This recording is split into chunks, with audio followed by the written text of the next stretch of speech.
Assalamualaikum warahmatullahi wabarakatuh. Selamat pagi semuanya. Sudah siap mengikuti pelajaran bahasa Indonesia kelas online hari ini? Tetap semangat ya.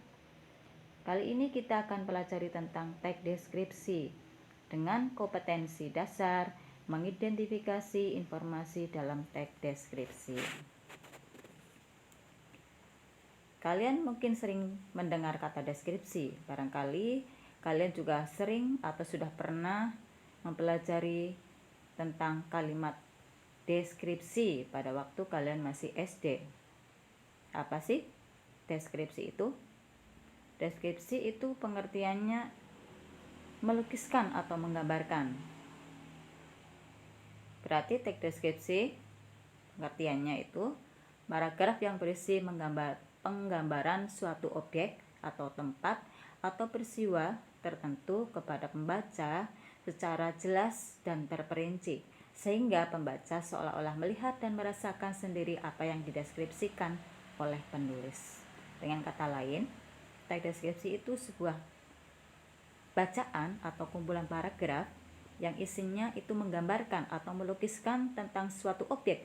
Objeknya itu bisa berupa benda, bisa berupa seorang atau suatu kejadian atau suatu peristiwa dengan rincian-rincian atau penjelasan-penjelasan yang detail, sehingga pembaca seolah-olah melihat dan merasakan sendiri apa yang dideskripsikan oleh penulis. Objek dalam teks deskripsi. Objek itu adalah hal yang dibicarakan dalam teks deskripsi tersebut. Objek yang dibicarakan pada teks deskripsi itu berupa benda, bisa seorang, bisa hal atau kejadian yang digambarkan dalam teks deskripsi. Contoh, teks deskripsi yang menggambarkan tentang keindahan alam pantai, berarti pantai Ayah, berarti objek teks tersebut adalah pantai Ayah. Kalau dalam teks deskripsi tersebut membicarakan tentang seorang ibu yang menginspirasi, berarti dalam teks tersebut itu objeknya itu seorang ibu. Tujuan teks deskripsi: menggambarkan objek dengan cara memerinci objek secara subjektif atau melukiskan kondisi objek dari sudut pandang penulis. Berarti dalam teks deskripsi penulis ingin menggambarkan tentang apa. Dan kata lain, tujuan teks deskripsi itu menggambarkan objek itu bisa seorang, bisa tempat, bisa peristiwa dengan rincian-rincian yang detail, penjelasan-penjelasan yang sangat rinci atau mendetail dari sudut pandang subjektif atau dari sudut pandang si penulis, agar pembaca seolah-olah bisa merasakan sendiri atau bisa melihat sendiri seperti yang dideskripsikan atau digambarkan oleh si penulis. Dalam teks deskripsi dijelaskan dengan rincian atau memperinci atau menguraikan dengan detail atau penjelasan. Jadi dalam teks deskripsi itu menjelaskannya itu dengan rincian-rincian atau penjelasan-penjelasan yang detail, sehingga pembaca itu bisa menggambarkan atau melukiskan sesuatu yang dideskripsikan itu dengan mudah atau bisa memahaminya atau bisa merasakan, seolah-olah bisa merasakan apa yang digambarkan oleh penulis. Contoh, meskipun kelihatannya mengerikan, ayahku orang yang sangat sabar. Wajahnya teduh dan selalu tersenyum menghadapi masalah apapun. Tidak pernah terlihat marah-marah atau membentak. Jika melihat anaknya membandel, ayah hanya menggeleng sambil berkata lirih untuk membujuknya. Pada kalimat yang berwarna merah merupakan rincian atau penjelasan bahwa ayah seorang yang sangat sabar. Jadi ayahku orang yang sangat sabar, dijelaskan sabarnya itu dijelaskan seperti apa dengan contoh yang atau penjelasan-penjelasan yang detail. Kalau hanya menjelaskan ayahku seorang yang sangat sabar, itu masih terlalu umum. Harus dijelaskan dengan contoh atau tindakan ayah yang sabar itu seperti apa. Jadi penjelasan ayah yang sabar itu dijelaskan pada kalimat yang berwarna merah. Kemudian ciri tujuan, objek, dan isi.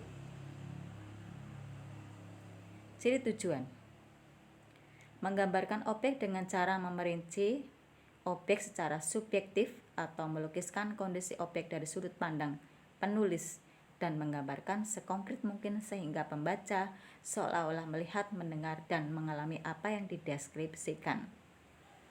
Jadi teks deskripsi itu ciri-cirinya, jadi ciri-ciri tujuannya itu menggambarkan atau melukiskan objek. Tadi objek itu bisa seorang, bisa tempat, bisa benda, bisa suatu peristiwa.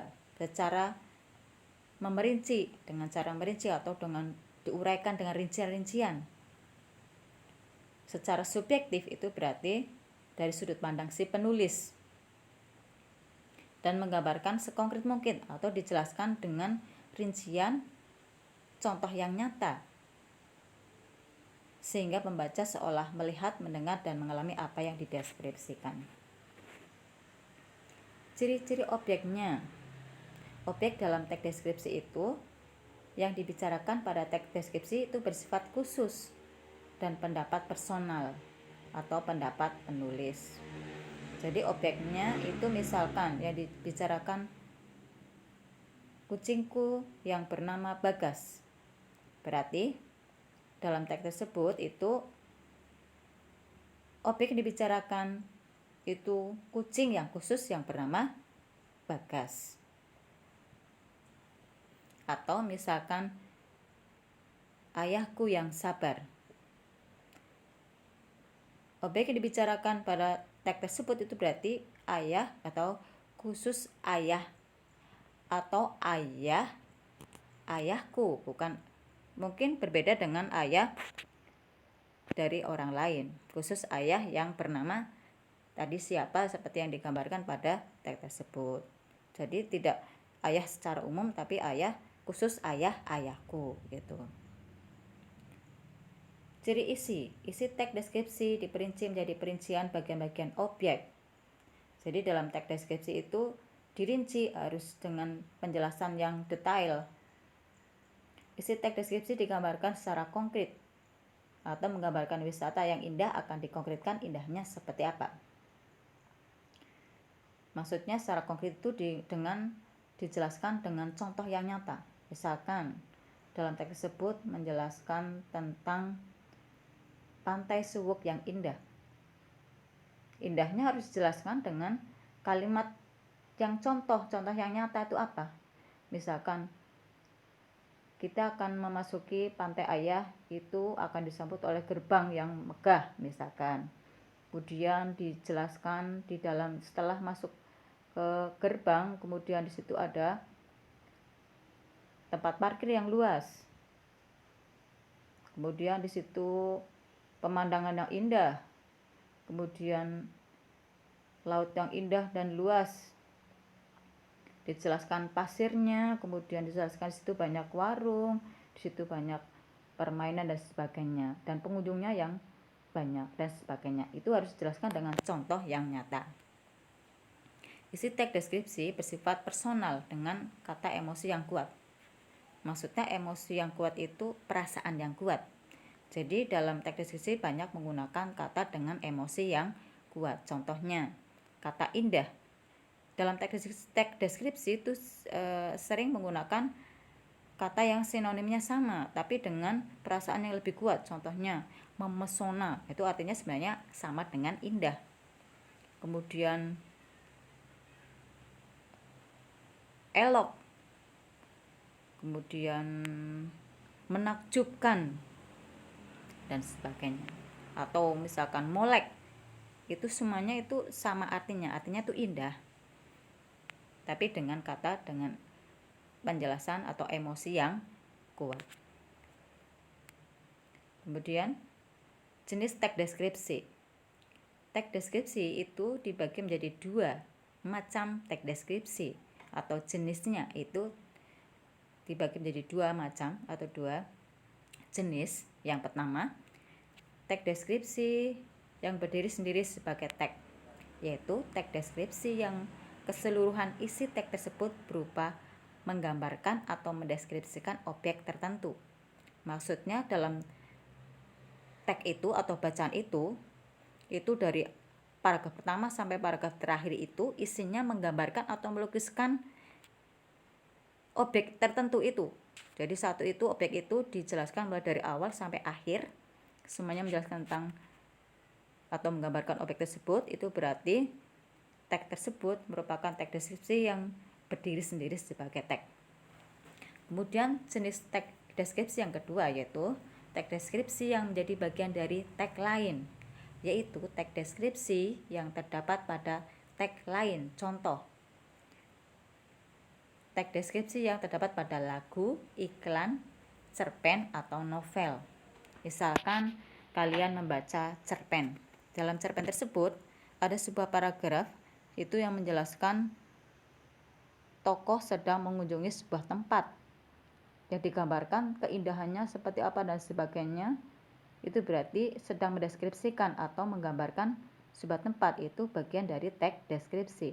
Berarti tag tersebut itu merupakan tag deskripsi yang menjadi bagian dari tag lain. Jadi ada tag deskripsi tapi terdapat pada cerpen. Atau bisa juga lagu seperti Rayuan Pulau Kelapa, itu menjelaskan tentang keindahan alam Indonesia. Tapi itu sebuah lagu, bukan sebuah tag.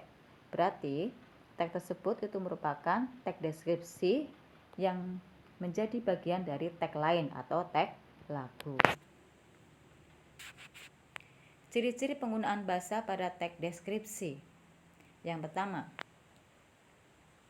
banyak menggunakan kata khusus. Contoh, jika kata umumnya melihat, kata khususnya atau bagian-bagiannya atau kata bagian kata khusus dari melihat yaitu memandang. Sebenarnya itu sama saja, melihat tapi dengan cara yang berbeda. Mengamati itu berarti melihat dengan cara yang cermat. Menatap itu berarti melihat itu tapi di hadapannya dengan pandangan yang sangat tajam. Mencermati, melihat dengan teliti. Meneliti sama dengan cermati, meneliti, melihat dengan teliti. Menyaksikan, biasanya menyaksikan itu melihat dengan tempat yang luas, itu menyaksikan. Itu pada tag deskripsi tersebut banyak menggunakan kata khususnya, misalkan memandang, mengamati, menatap, mencermati, meneliti, atau menyaksikan, karena itu merupakan kata khusus dari melihat. Sebenarnya artinya melihat sama, tapi dengan cara yang berbeda. Kemudian yang kedua, pada tag deskripsi berisi penjelasan terperinci untuk mengkonkretkan. Mengkonkretkan itu berarti menjelaskan dengan contoh yang nyata. Contoh, pada kalimat ibuku orang yang sangat baik dikonkretkan dengan kalimat penjelasan, dia berusaha menolong semua orang. Dia ramah dan tutur katanya lembut kepada siapa saja. Ketika penulis menjelaskan ibuku seorang yang sangat baik, itu dijelaskan dengan contoh yang konkret. Baiknya itu seperti apa harus dijelaskan dengan kalimat-kalimat konkret. Dia berusaha menolong semua orang. Dia ramah dan tutur katanya lembut kepada siapa saja. Itu contoh kebaikan ibu tersebut yang dideskripsikan pada tag deskripsi. Kemudian yang ketiga, tag deskripsi menggunakan kalimat yang menjelaskan seolah-olah bisa dilihat, didengar, dan dirasakan. Dengan kalimat tersebut, dengan kata-kata yang tadi yang bisa dilihat, seolah-olah bisa dilihat, bisa didengarkan, dirasakan. Jadi seolah-olah pembaca itu bisa merasakan sendiri atau melihat sendiri atau mengalami sendiri apa yang dideskripsikan. Contoh, seakan dapat dilihat, kulitnya kuning langsat. Pada kalimat kulitnya kuning langsat, pembaca itu seolah-olah membayangkan kuning langsat itu seperti apa, begitu ya. Kemudian yang kedua, seakan dapat didengar. Contoh, penonton bersorak-sorai dan terpesona dengan penampilannya. Pada kata bersorak-sorai, itu berarti kan seolah-olah membayangkan soraksa itu seperti apa, berarti ramai ya di situ ya. Kemudian yang ketiga, seakan dapat dirasakan. Contoh, rasa hangat berbau dengan lembutnya hembusan angin sore melingkupi seluruh tubuh. Pada kata rasa hangat berbaur dengan lembutnya hembusan angin sore.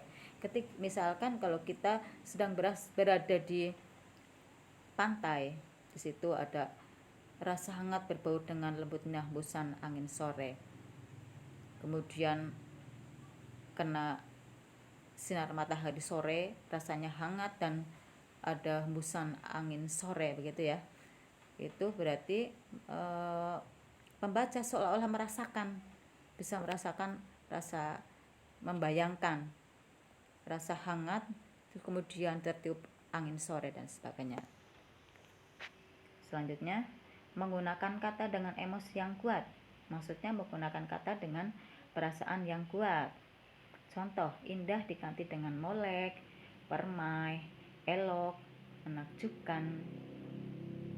Itu karena kata molek, permai, elok, dan menakjubkan itu seolah-olah tuh memiliki perasaan yang lebih kuat daripada kata indah. Sebenarnya itu artinya sama, indah. Tapi kalau sudah menakjubkan itu sepertinya indahnya itu luar biasa. Jadi kata yang berwarna biru merupakan kata dengan emosi yang kuat, yaitu contohnya seperti itu. Atau misalkan ibuku seorang yang tangguh. Tangguh itu artinya kuat. Tapi kalau sebenarnya sama dengan tangguh, ya. Tapi kalau menggunakan kata tangguh itu seolah itu lebih hebat atau lebih luar biasa. Padahal sebenarnya tangguh itu artinya kuat, sama saja, tapi memiliki perasaan atau emosi yang lebih kuat. Kemudian selanjutnya menggunakan majas. Dalam teks itu banyak menggunakan majas atau gaya bahasa yang digunakan penulis untuk menyampaikan sebuah pesan secara imajinatif dan kias.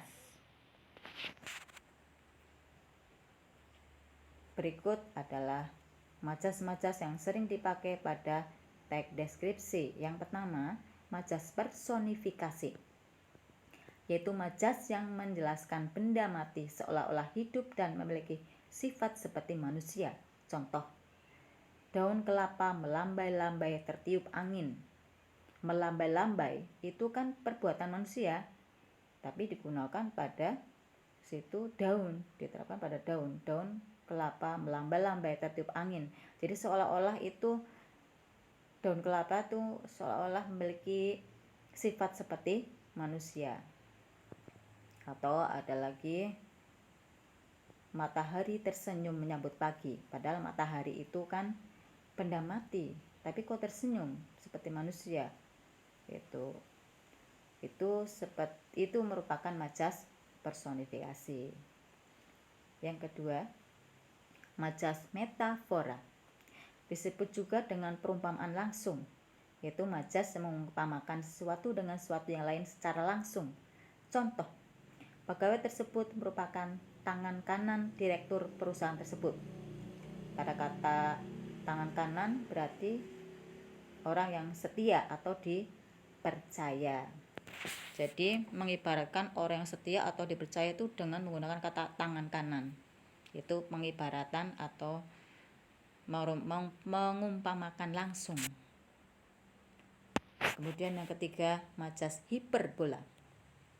Majas yang mengungkapkan sesuatu dengan cara berlebihan.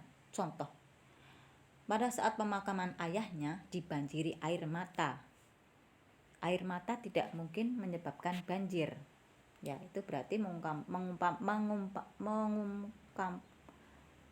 sesuatu itu dengan cara berlebihan.